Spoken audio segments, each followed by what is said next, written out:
Hi, my name is Benny and I've been lashing for about 1.5 years. This channel is dedicated to all things lashes and beauty, and if you haven't already, please hit the subscription button below.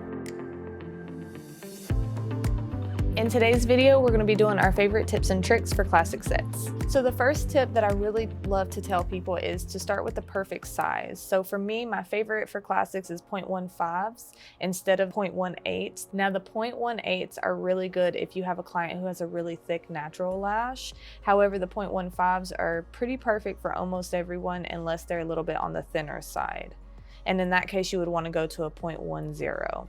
So my next tip is going to be choosing the right style of lash. So when you use flat lashes for a classic set, it's really good because you have that divot and it'll hold on to the natural lash just a little bit easier, as well as making your classic set look a little bit darker and give more of a little eyeliner effect as well. And the reason it works that way is because of the base being a little bit flatter versus round.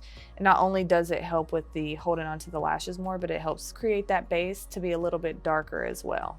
So my next tip is actually a little bit of a myth buster. So when you're creating a classic set, you can still create a wispy set as well. It doesn't have to just be wispy for volumes or mega volumes. You're still going to want to create the wispy set using the same idea, so different curls, different lengths.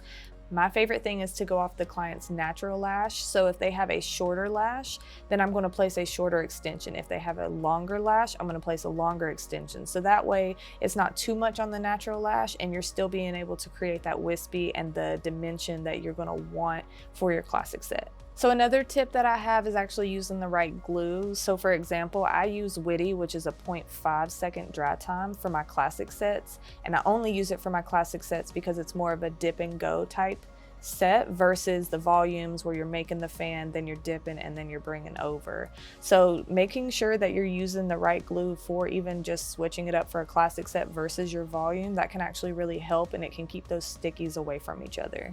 So my last tip for you today is, even though classic sets are a little bit more on the natural side, you can still create a dark look if you pin back the lashes with either tape or an iPad and get those bottom layers just like you would on a volume set if you wanted to create a denser look as well. On the bottom lashes, it really depends on what look you're going for. So if you want a wispy set, then I would start mixing the curls. So if you do a C curl on the top and a D curl on the bottom, that's going to help with your texture and your wispy.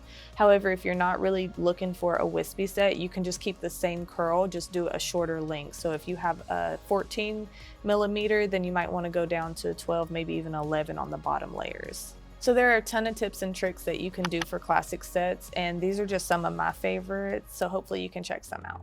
If you want to check out a tutorial for a fuller and darker classic lash set, then just click the link above. Thank you so much for watching. We hope this video brought a ton of value to you. So question for you, what is your favorite classic lash tip? Leave your answers in the comments below. We'll see you in the next video.